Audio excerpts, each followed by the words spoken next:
Continue अपना जो है मेहनत जारी रखना है, ठीक है। तो चलिए आज स्टार्ट करते हैं। आप लोग रिजल्ट वगैरह सब कुछ देख लिए।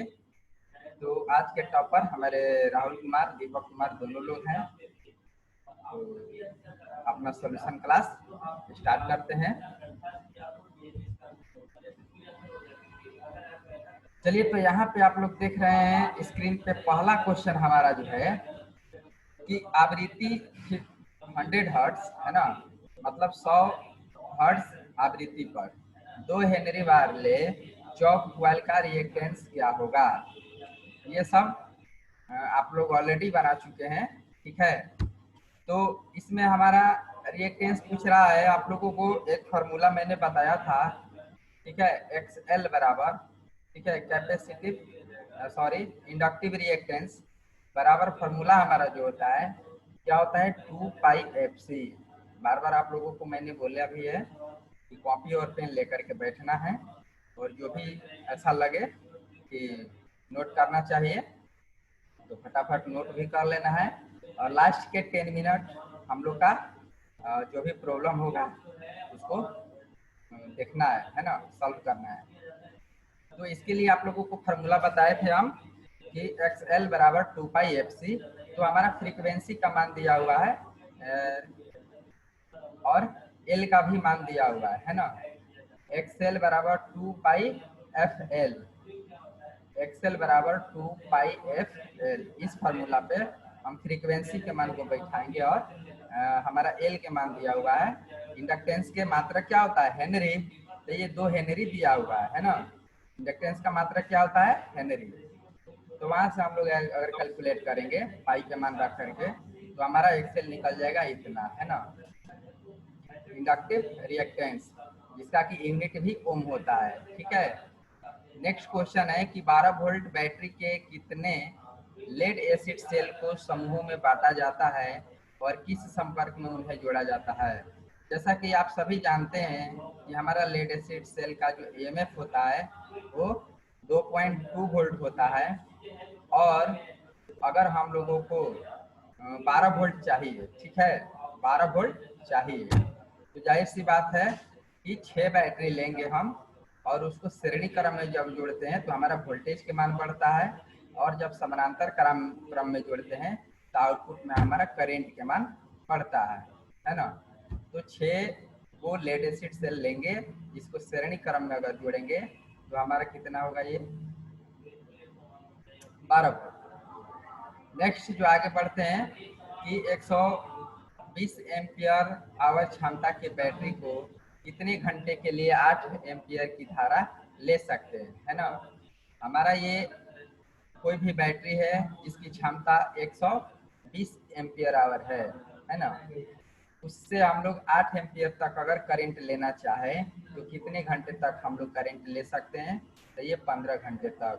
मुझे उम्मीद था कि आज के ऑनलाइन टेस्ट में शायद 90 क्रॉस करेगा नंबर, लेकिन ऐसा नहीं हुआ, ठीक है। ये भी मुझे थोड़ा सा अफसोस हो रहा है, लेकिन कोई बात नहीं। नेक्स्ट क्वेश्चन है कि 4 सेल को सीरीज में जोड़ने पर कुल वोल्टेज का मान क्या होगा। क्योंकि हम लोग जब सेल को सीरीज में जोड़ते हैं तो वोल्टेज के मान बढ़ता है, और समानांतर में जोड़ते हैं तो हमारा करंट के मान बढ़ता है ना। तो क्या होगा, करंट के मान हमारा सॉरी वोल्टेज के मान हमारा जो है वो बढ़ जाएगा, ठीक है। नेक्स्ट क्वेश्चन है और इम्पोर्टेंट क्वेश्चन है, HPMV द्वीप में पारा वाष्प का विसर्जन होता है। सबसे पहले तो इसका फुल फॉर्म पूछता है कि high pressure mercury vapour lamp. High pressure mercury vapour lamp में हमारा जो पारा वाष्प का जो विसर्जन होता है वो किस दाब पर होता है। तो हाई प्रेशर नाम में ही आंसर है ना, तो ये उच्च दाब पर होता है। अगर लो प्रेशर के लिए पूछता तो निम्न दाब पर होता है, ठीक है। आप लोग सब जानते हैं इसको। नेक्स्ट क्वेश्चन है कि HRC फ्यूज के द्वारा सर्वश्रेष्ठ संरक्षण प्रदान किया जाता है। HRC फ्यूज का फुल फॉर्म पूछता है हाई रैप्चरिंग कैपेसिटी, ठीक है। हाई रैप्चरिंग कैपेसिटी होता है। इसको हम लोग जो लगाते हैं, इस फ्यूज का जो इस्तेमाल करते हैं, ये मेनली रूप से हम लोग का किस चीज़ से प्रोटेक्ट करता है, किस चीज़ से जो है सुरक्षा प्रदान करता है। ठीक है, HRC फ्यूज हमारा जो है ये शॉर्ट सर्किट से सुरक्षा प्रदान करता है। ठीक है, शॉर्ट सर्किट से सुरक्षा प्रदान करता है। बढ़ते हैं अगले सवाल की तरफ, और अगला सवाल है कि ISO का तात्पर्य है। ISO का फुल फॉर्म क्या होगा, ये हमारा क्वेश्चन बोल रहा है ना। द इंटरनेशनल स्टैंडर्ड ऑर्गेनाइजेशन क्या होता है? ISO का फुल फॉर्म क्या होता है? International standard organisation. ठीक है, M बराबर ZIT में जेड किसको इंगित करता है? ठीक है, ये हमारा सेल एंड बैटरी में जो हम लोग एम क्या है हमारा मास यानी द्रव्यमान है, जेड क्या है ECE इलेक्ट्रोकेमिकल इक्विवेलेंट, आई क्या है हमारा करंट है, टी क्या है टाइम है। ये उम्मीद है कि ये क्वेश्चन एग्जाम में आएगा। इसमें बोल रहा है कि इसमें जेड जो है किसको इंगित करता है, उसी तरह से पूछ सकता है कि टी किसको इंगित करता है। क्वेश्चन में थोड़ा सा चेंज कर देगा, लेकिन ये फॉर्मूला हम लोग को याद है तो हम लोग बना सकते हैं, है ना। तो जेड हमारा जो है वो किसको इंगित करता है? विद्युत अपघट्य का ECE यानी इलेक्ट्रोकेमिकल इक्विवेलेंट के। हम लोग जो इलेक्ट्रोलाइट यूज करते हैं बैटरी में, उस इलेक्ट्रोलाइट का ECE को इंगित करता है, यानी इलेक्ट्रोकेमिकल इक्विवेलेंट को। नेक्स्ट क्वेश्चन है कि MI यंत्र की अपेक्षा MC यंत्र होता है। तो ये मूविंग आयरन जो हमारा इंस्ट्रूमेंट होता है, उसकी अपेक्षाकृत MC मीटर हमारा जो होता है वो ज्यादा महंगा होता है ना, कॉस्टली होता है MC टाइप यंत्र। इस चीज को ध्यान रखना है। नेक्स्ट क्वेश्चन है कि MI यंत्र में डिफ्लेक्टिंग टॉर्क किसके समानुपाती होता है? जैसा कि आप लोगों को मैंने बताया था, ये बहुत ही इंपॉर्टेंट पॉइंट है, ठीक है ना। तो MI यंत्र में अगर डिफ्लेक्टिंग टॉर्क पूछेगा तो ये हमारा करंट के वर्ग के समानुपाती होता है ना। MI यंत्र में डिफ्लेक्टिंग टॉर्क किसके समानुपाती होता है? करंट के वर्ग के समानुपाती। लेकिन अगर MC मीटर में पूछेगा, है ना, मूविंग कॉइल मीटर में डिफ्लेक्टिंग टॉर्क किसके समानुपाती होता है, तो उसमें हमारा जो होता है सिर्फ करंट के समानुपाती होता है। लेकिन MI में पूछेगा तो करंट के वर्ग के समानुपाती होता है। MI यंत्र में पावर लॉस होता है, तो मूविंग आयरन यंत्र हमारा जो होता है उसमें पावर लॉस ज्यादा होता है MC के अपेक्षा के रूप, है ना। नेक्स्ट क्वेश्चन है, अगला क्वेश्चन हमारा है कि एनी संहिता के अनुसार न्यूट्रल तार का जो हमारा कलर होता है वो कैसा होता है? ठीक है ना, न्यूट्रल तार का कलर जो होता है वो काला होता है, और अर्थ वायर हमारा जो होता है ग्रीन होता है, फेज वायर जो होता है रेड होता है ना। या वैसे भी शॉर्टकट में हम लोग RYB बोल सकते हैं। नेक्स्ट क्वेश्चन हमारा है कि OCB, देखिए ये बहुत ही इंपॉर्टेंट क्वेश्चन है। OCB का फुल फॉर्म होता है ऑयल सर्किट ब्रेकर। क्या होता है? Oil circuit breaker. ठीक है, तो OCB में हम लोग जो ऑयल सर्किट ब्रेकर में जो तेल भरते हैं, उसको उस तेल को भरने का मेन उद्देश्य क्या होता है ना। तो ये हमारा क्या करता है कि हमारा चिंगारी जो होता है ना, जो चिंगारी उत्पन्न होता है उस चिंगारी को बुझाता है। ठीक है, उस चिंगारी को बुझाता है। तो इसीलिए हम लोग क्या करते हैं, OCB में तेल भरते हैं। जो भी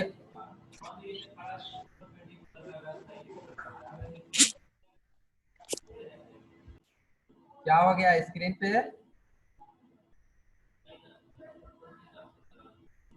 आए?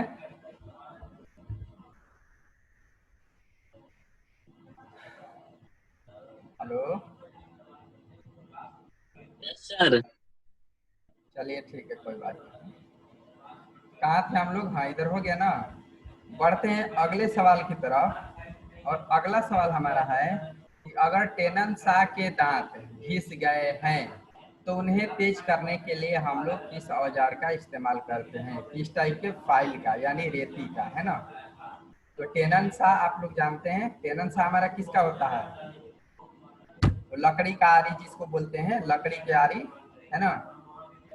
तो उसका दांत अगर घिस गया है तो उसमें हम लोग क्या करते हैं कि त्रिभुजाकार रेती का इस्तेमाल करते हैं। उसके दांत को घिसने के लिए त्रिभुजाकार रेती का इस्तेमाल करते हैं। ठीक है। नेक्स्ट क्वेश्चन है कि अनुनादी फ्रीक्वेंसी ज्ञात करने का सूत्र क्या होता है, यानी कि रेजोनेंस फ्रीक्वेंसी ज्ञात करने का सूत्र। जैसा कि आप लोगों को मैंने बताया था कि रेजोनेंस फ्रीक्वेंसी, देखिए एक एक क्वेश्चन को एकदम इतने ना टेस्ट दे देना है ना, एक एक क्वेश्चन को बिल्कुल एकदम माइंड में घुमाते रहना है, यानी क्वेश्चन देखने के साथ ही एकदम डायरेक्ट आंसर को टिक करना है ना। इतना टेस्ट दे देना है और रिपीट क्वेश्चन कर देना है कि एक कदम ऑप्शन देखिए, एक कदम तुरंत ऑप्शन को टच करिए। तो ये कैसे होगा, जब हम लोग कंटिन्यू लगातार करते रहेंगे तब होगा। तो सबसे पहले रेजोनेंस फ्रीक्वेंसी को एफआर से सूचित करते हैं हम लोग। और रेजोनेंस फ्रीक्वेंसी किसको कहा जाता है, तो जब हमारा एक्सएल और एक्ससी के मान इक्वल हो जाता है, यानी बराबर हो जाता है, उस कंडीशन को हम लोग क्या कहते हैं, रेजोनेंस फ्रीक्वेंसी। तो रेजोनेंस फ्रीक्वेंसी ज्ञात करने के लिए हमारा जो फॉर्मूला होता है वो होता है एफ आर बराबर 1/2 pi root under L C, है ना। क्या होता है, एफ आर बराबर 1/2 pi root under L C. किसका मान बराबर होता है, इसका मान बराबर होता है, क्या बोले? XL और XC, कैपेसिटिव रिएक्टेंस और इंडक्टिव रिएक्टेंस। ये ऐसा नहीं है कि पहली बार हम लोग देख रहे हैं बाबू। चलिए नेक्स्ट क्वेश्चन हमारा है कि इलेक्ट्रिक आयरन का सोल प्लेट जो होता है वो किसका बना होता है। इलेक्ट्रिक आयरन का सोल प्लेट हमारा जो होता है वो कास्ट आयरन का बना होता है। ठीक है, कास्ट आयरन का बना होता है। ये बिल्कुल सही जवाब है। नेक्स्ट क्वेश्चन है कि इलेक्ट्रिक वायर के मामले में निम्नलिखित का प्रयोग आग बुझाने के लिए किया जाता है। तो इलेक्ट्रिक से लगी आग को बुझाने के लिए अब ऑप्शन के ऊपर डिपेंड करेगा। वहाँ पे शायद ऑप्शन में सूखा बालू भी था, तो सूखा बालू का इस्तेमाल यानी रेत का इस्तेमाल हम लोग करते हैं। अगर उसके जगह पे हेलोन होता, CO2 होता, ये सब का हम लोग इस्तेमाल कर सकते हैं। नेक्स्ट क्वेश्चन और इम्पोर्टेंट क्वेश्चन है कि उस त्रुटि का क्या नाम है जो किसी ऊर्जा मापी को उस पर बिना कोई भार संयोजित किए उत्तेजित करने पर पाई जाती है। यानी कहने का मतलब है कि एकमात्र ऊर्जा मीटर में एक त्रुटि पाई जाती है, उस त्रुटि का क्या नाम है। हमारा एनर्जी मीटर है, उसमें एक प्रकार की त्रुटि होती है। सिंपल लैंग्वेज में समझेंगे हमारा वो त्रुटि क्या कहलाता है, तो ये हमारा होता है क्रिम्पिंग त्रुटि। क्या होता है, क्रिम्पिंग त्रुटि। नेक्स्ट क्वेश्चन है कि एक ऐसे कार्यस्थल जहां पर परिष्कृत कार्य होते हैं के लिए आवश्यक प्रदीपन क्या होगा। तो ये हमारा होता है 1500 लीमेन प्रति वर्ग मीटर। 1500 लीमेन प्रति वर्ग मीटर। ठीक है ना। परिष्कृत कार्य मतलब जिससे महीन से महीन कार्य हो जाता है, ये सब आ जाएगा उसमें। ये हमारा 1500 ल्यूमेन प्रति वर्ग मीटर में, मीटर के लिए इतना हम लोग के ल्यूमेन प्रकाश चाहिए। एक ऐसा परिपथ भंजक जो सर्विस के लायक नहीं होता है। सिंपल लैंग्वेज में समझेंगे कि एक ऐसा सर्किट ब्रेकर जिसमें कि मरम्मत के लायक कोई भी पार्ट नहीं होता है ना। मरम्मत के लायक कोई भी उसमें पार्ट नहीं होता है, बिगड़ गया उसको थ्रो कर दीजिए, यानी यूज एंड थ्रो, है ना। तो ये हमारा होता है MCB, जिसमें कि मरम्मत करने लायक कोई भी पार्ट्स नहीं होता है। और MCB का फुल फॉर्म होता है मिनिएचर सर्किट ब्रेकर। ठीक है, मिनिएचर सर्किट ब्रेकर। एक कंक्रीट दीवार पर छत पर पेच लगाने के लिए किस वस्तु का प्रयोग किया जाता है। ये सब छोटा छोटा क्वेश्चन है। तो ये हमारा होता है रावल प्लग टूल का इस्तेमाल इसमें करते हैं। नेक्स्ट क्वेश्चन है कि Edison screw type lamp holder संपर्क को हमेशा के संपर्क में होना चाहिए। तो इसमें हमारा जो क्वेश्चन बोल रहा है कि एडिशन स्क्रू टाइप के लैम्प होल्डर जो होता है वो हमेशा जो होता है वो किसके संपर्क में होना चाहिए। तो ये होता है परिपथ के उदासीन तार में, है ना। परिपथ के उदासीन तार में के संपर्क में हमेशा जो है ये होना चाहिए Edison type lamp holder. 25 question होगा, उसके बाद कुछ थोड़ा सा चर्चा होगा, है ना। एमसी यंत्र में मैग्नेट होता है, एमसी यंत्र में मैग्नेट होता है। तो आप लोगों को मैंने बताया था कि हमारा जो एमसी टाइप मीटर होता है उसमें स्थायी मैग्नेट का इस्तेमाल करते हैं, लेकिन यही अगर हमारा एमआई टाइप मीटर होगा, मूविंग आयरन टाइप मीटर होगा, तो उसमें हम लोग इलेक्ट्रोमैग्नेट का इस्तेमाल करते हैं।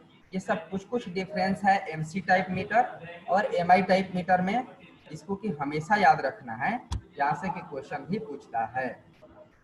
नेक्स्ट क्वेश्चन है कि एसी परिपथ के धारकीय प्रतिघात एक्ससी को ज्ञात करने का सूत्र क्या होता है।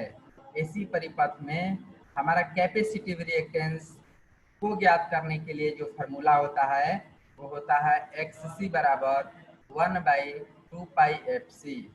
कैपेसिटिव रिएक्टेंस का यूनिट जो होता है ओम होता है ना। नेक्स्ट क्वेश्चन है, और ये सब देखिए, ये सब जितने भी क्वेश्चन है ना सब एग्जाम में पूछा हुआ है, आप लोग भी जानते हैं। कंट्रोल पैनल की ऊंचाई जमीन से लगभग कितना होना चाहिए, ठीक है। कंट्रोल पैनल जो कि हमारा यहाँ पर भी सुजन आईटीआई में भी आप लोग देखे हैं, तो ये कंट्रोल पैनल की जो ऊंचाई होती है वो जमीन से लगभग कितनी मीटर की ऊंचाई पर होती है, जहाँ से कि हम लोग उसको इलेक्ट्रिक को कंट्रोल कर सकते हैं, है ना, ऑपरेट कर सकते हैं, ऑन ऑफ कर सकते हैं।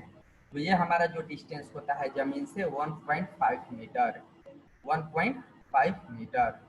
बढ़ते हैं अगले सवाल की तरफ, और अगला सवाल है कि कैंडेला किसकी इकाई है। कैंडेला हमारा जो है वो किसकी इकाई है, तो कैंडेला जो है ज्योति तीव्रता की इकाई है, ठीक है। कैंडेला जो है हमारा ज्योति तीव्रता की इकाई है।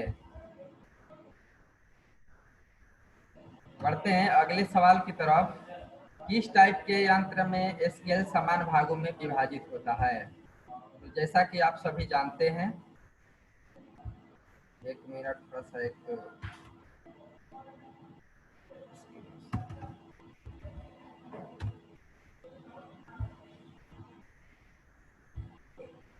हाँ, कहा थे हम लोग, इस टाइप के यंत्र में स्केल समान भागों में विभाजित होता है ना।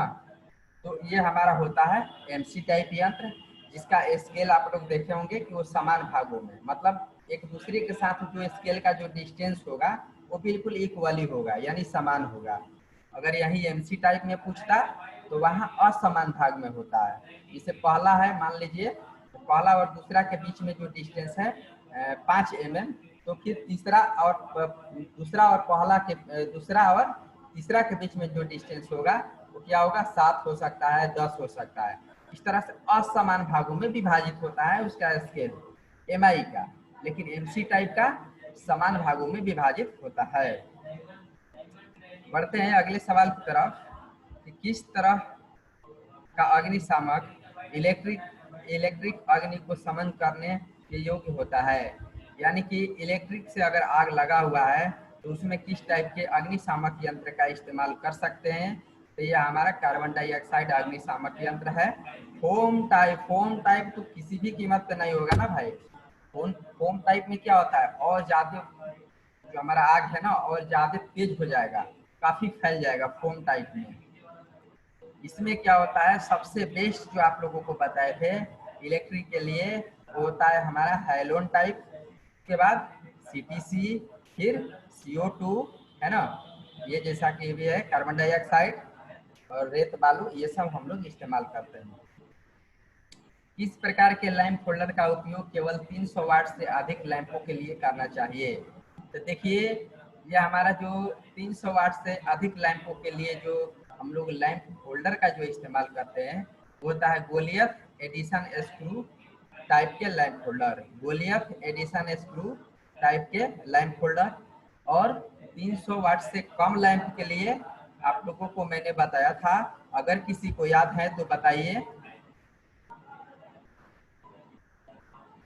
एनीबॉडी?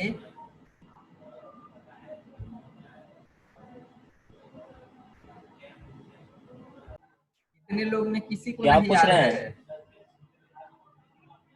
जिसे Goliath type Edison screw lamp holder जो है का इस्तेमाल हम लोग 300 वाट से अधिक के लैंपों के लिए करते हैं, लेकिन अगर 300 वाट से कम लैंपों के लिए इस्तेमाल करना होगा तो वहाँ पे हमारा जो, हाँ दीपक कुमार, कौन सा होगा? Welded holder. चलिए बिल्कुल सही जवाब। चलिए तो बढ़ते हैं अगले सवाल की तरफ। कहाँ थे हम लोग? किस परिपथ भंजक को स्थापित करने में कम समय लगता है? ठीक है, ऐसा कौन सा हमारा सर्किट ब्रेकर है जिसको कि स्थापित करने में यानी लगाने में बहुत ही कम समय होता है? तो इसका जो आंसर होगा, हमारा राइट आंसर होगा क्या? Sulphur, sulphur hexa fluoride. ये कुछ गलत लिखाया हुआ है ना? हमको लगता है कि कुछ ये गलत है। ठीक है, जो भी है इसको देखना होगा थोड़ा। हेक्सा फ्लोरेट, प्रिंट गलत हो गया होगा। बढ़ते हैं अगले सवाल की तरफ कि किसी चालक की लंबाई जिसका एक या अधिक कोर एक दूसरे से इंसुलेटेड है, कोर है ना, इसे आप लोगों को मैंने बताया था कोर कई टाइप के, हम लोग केबल वेबल के बारे में, तारों के बारे में पढ़े हैं ना, 3 कोर 7 कोर है ना। तो अगर मान लीजिए कि उस कोर को क्या किया हम लोग, एक से अधिक कोर एक दूसरे से इंसुलेटेड है, मतलब उसके ऊपर, उस कोर के ऊपर क्या किए कि हम लोग इंसुलेशन चढ़ा दिए, तो उसको हम लोग क्या बोलेंगे? ठीक है, तो उसको हम लोग केबल बोलते हैं। जो बिल्कुल नांगा रहता है उसको हम लोग तार बोलते हैं, है ना। यही बोल रहा है कि किसी चालक की लंबाई जिसका एक या अधिक कोर एक दूसरे से इंसुलेटेड है उसको हम लोग केबल बोलते हैं। नेक्स्ट क्वेश्चन है कि किसी लेड एसिड बैटरी में विद्युत अपघट्य का अपेक्षित घनत्व कितना होता है? तो ये हमारा, जैसे अगर 1.280 है तो यह जो मान है इंगित करता है कि बैटरी पूर्ण रूप से चार्ज है। बिल्कुल आप लोग अच्छी तरह से जानते हैं।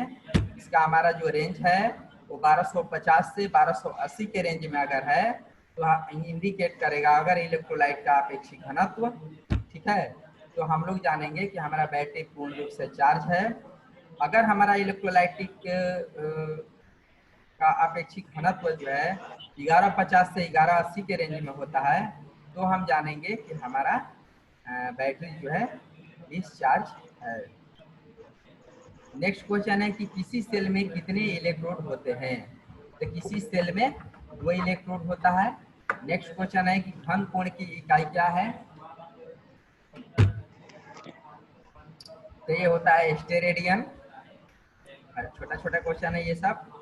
आगे बढ़ते हैं फटाफट थोड़ा। ड्रिलिंग, कटिंग आदि में शीतला का प्रयोग किया जाता है। तो इसमें देखिए हमारा जो होता है ड्रिलिंग होता है, कटिंग होता है, इन सब चीज़ों में हम लोग जो शीतला, जो कूलेंट का जो इस्तेमाल करते हैं वो क्यों करते हैं, है ना? तो कटिंग टूल तथा जॉब दोनों को ठंडा करने के लिए, ठीक है ना। कटिंग टूल और जॉब दोनों को ठंडा करने के लिए। बढ़ते हैं अगले सवाल की तरफ कि डीसी को रोकने वाला एवं एसी को प्रवाहित होने देने वाला विद्युत उपकरण को क्या कहते हैं? देखिए आप लोग ऑलरेडी पढ़ चुके हैं, प्रैक्टिकली भी हम लोग करके देखे थे। ये हमारा डीसी को रोकने वाला और एसी को प्रवाहित करने वाला हमारा जो होता है वो क्या होता है? कैपेसिटर, है ना। जस्ट लाइक अगर चले जाते हैं हम लोग इंडक्टर में तो वहाँ पे हमारा क्या होता है, वो एसी को ब्लॉक करता है लेकिन डीसी को पास करता है ना। तो ये सब कुछ इंपॉर्टेंट पॉइंट्स है जिसको कि हम लोग प्रैक्टिकली भी करके देखे थे। नेक्स्ट क्वेश्चन है और इम्पोर्टेंट क्वेश्चन है बाबू इस तरह का, जो कि हम लोग सेफ्टी वेफ्टी में पढ़े थे कि निम्न में से किन चिन्हों में बॉर्डर एवं बीच में बना क्रॉस लाल का रंग होता है? ठीक है, निम्न में से किन चिन्हों में बॉर्डर एवं बीच में बना क्रॉस लाल रंग का होता है? तो ये हमारा जो होता है निषेधात्मक चिन्ह, निषेधात्मक साइन में ये होता है। बॉर्डर एवं बीच में बना हुआ जो क्रॉस होता है वो हमारा रेड कलर का होता है। इस तरह से आप लोग बहुत सारा पढ़े हैं, है ना। जैसे डेंजर के लिए वहाँ अलग होता है। चलिए अगला हमारा जो सवाल है कि नियॉन साइन नलिका की प्रचालन वोल्टता निर्भर करती है। तो आप लोगों को मैंने बताया था कि हमारा प्रचालन वोल्टता जो है नियॉन साइन नलिका के प्रचालन वोल्टता ये निर्भर करता है नलिका की लंबाई पर। अगर यही पूछता करंट के बारे में तो इस नलिका यानी कि नियॉन साइन नलिका की जो व्यास है उस पर डिपेंड करता है, हमारा व्यास पे डिपेंड करता है करंट, और वोल्टेज जो है निर्भर करता है कि हमारा लंबाई कितना है। ठीक है, चलिए बढ़ते हैं अगले सवाल की तरफ। अगला सवाल है कि बैटरी में कौन सा पदार्थ कैथोड के रूप में इस्तेमाल किया जाता है। तो ये कैथोड जो कि हमारा निगेटिव होता है, तो वहां पे हम लोग इस पदार्थ का इस्तेमाल करते हैं कैथोड के रूप में, तो ये जस्ता का इस्तेमाल करते हैं।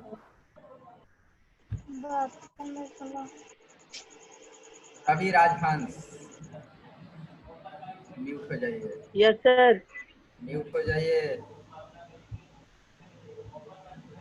चलिए ठीक है, तो ये बैटरी में कौन सा पदार्थ कैथोड के रूप में इस्तेमाल करते हैं हम लोग, तो ये जस्ता होता है। ठीक है, अगर यही जो कि हमारा निगेटिव होता है, निगेटिव प्लेट होता है, और पॉजिटिव अगर पूछता, ठीक है ना, एनोड के रूप में, तो हम लोग एनोड के रूप में कार्बन का इस्तेमाल करता है जो कि हमारा पॉजिटिव होता है। अगला क्वेश्चन है कि बरसात के दिनों में औजारों को जंग से बचाने के लिए किसका इस्तेमाल करते हैं। ठीक है, यानी कि औजारों को बरसात के दिनों में जंग से बचाने के लिए हम लोग क्या करते हैं कि उन पर मोबिल ऑयल या ग्रीस का महीन लेप लगाकर रखना चाहिए, इससे कि जंग वंग ना लगे। मोबिल ऑयल या ग्रीस वगैरह, है ना। नेक्स्ट क्वेश्चन है, थोड़ा फटाफट करते हैं कि मूविंग आयरन इंस्ट्रूमेंट कितने प्रकार का होता है। तो moving iron MI type instrument हमारा जो होता है वो 2 टाइप का होता है, ठीक है ना, अट्रैक्शन और रिपल्सन टाइप। अट्रैक्शन टाइप और रिपल्सन टाइप कल मैंने डिस्कस भी किया था इस पर थोड़ा सा। यदि किसी एसी ट्यूब के परिपथ को चौक से संपर्क नहीं किया जाए तो क्या होगा। ठीक है, कोई भी हमारा एसी ट्यूब है उसके परिपथ को अगर चौक से नहीं जोड़ेंगे, यानी कि परिपथ में चौक का इस्तेमाल नहीं करेंगे, तो हमारा ये ट्यूब जो होगा वो क्या होगा, तो जाहिर सी बात है कि हमारा ट्यूब जो है फ्यूज हो जाएगा। बिल्कुल, जब हम स्विच को ऑन करेंगे हमारा ट्यूब फ्यूज हो जाएगा। वोल्टाइक सेल में स्थानीय दोष को कैसे दूर किया जाता है। वोल्टाइक सेल जो कि हमारा होता है प्राइमरी सेल, आप लोग अच्छी तरह से जानते हैं। प्राइमरी सेल में हमारा 2 टाइप का दोष होता है, पहला होता है लोकल एक्शन और दूसरा होता है पोलराइजेशन। लोकल एक्शन को हिंदी में स्थानीय क्रिया बोलते हैं या स्थानीय दोष बोलते हैं। पोलराइजेशन को अंग्रेजी में हम लोग ध्रुवच्छादन बोलते हैं। ठीक है, तो वोल्टाइक सेल जो कि हमारा प्राइमरी सेल है, इसमें जो हमारा होता है स्थानीय दोष यानी लोकल एक्शन को कैसे रोका जा सकता है, इस पे क्या करते हैं हम लोग कि जस्ते पर जो है प्लेट को अमलगम करके, मतलब उसको क्या कहते हैं एक लेयर चढ़ा देते हैं, जस्ते का एक परत चढ़ा देते हैं, ठीक है ना, जिससे हमारा क्या होता है ये स्थानीय क्रिया दोष नहीं होता है, यानी लोकल एक्शन नहीं होता है। नेक्स्ट क्वेश्चन है कि श्रेणी आरसी परिपथ में वोल्टता धारा से पीछे रहती है, यानी कैपेसिटिव सर्किट है आरसी यानी रजिस्टिव कैपेसिटिव सर्किट। वैसा सर्किट जिसमें एक रेजिस्टेंस और एक कैपेसिटेंस है, इस सर्किट में हमारा जो होता है वोल्टता धारा से पीछे चलती है, तो कितना, तो ये 0 से 90 डिग्री के बीच में, है ना। अगर यहाँ पे यानी कि हमारा जो है इस आरसी सर्किट में यूँ बोलेंगे कि हमारा जो करंट है लीडिंग करता है। अगर इंडक्टिव सर्किट रहता यानी कि आरएल सर्किट आरएल, तो वहाँ पे करंट हमारा जो है लैग करता है, लीडिंग और लैगिंग अच्छी तरह से आप लोग पढ़े हैं यूनिटी भी। नेक्स्ट क्वेश्चन है कि शुष्क सेल में धनात्मक इलेक्ट्रोड के रूप में किसका इस्तेमाल किया जाता है, तो कार्बन का।